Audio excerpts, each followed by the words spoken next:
All right, the first method is something you can do immediately after power cycling the Academic Rio. I've just applied power to the product now, and we see the MyRio USB monitor pops up, and I'm choosing Configure MyRio. You'll notice that this is opening the address 172.22.11.2 in your default browser window. This might take a little bit since the product is still starting up.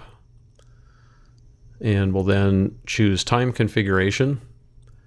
And this date is several weeks in the past from the current date and time according to my PC system. I'll choose July 29th. You can, of course, adjust the month and the year up there.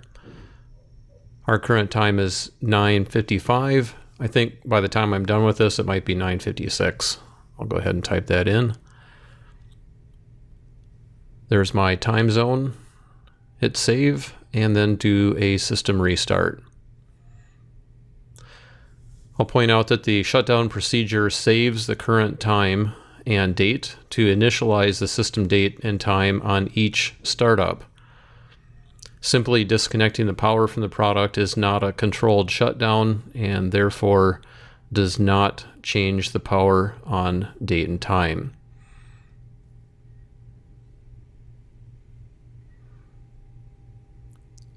All right, let's move on to the second method using NIMax.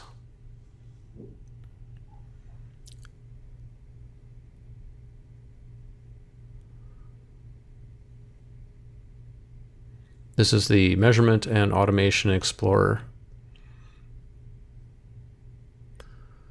Find the Academic Rio, choose the Time Settings tab from the tabs below, and you'll notice that this matches the time that I had just set.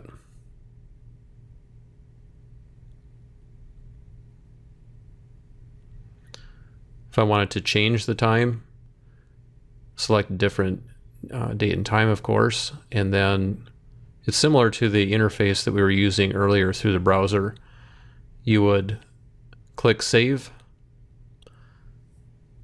and then click Restart to make that current time and date be saved on the product. For this purpose, you may need to be logging in as the admin account.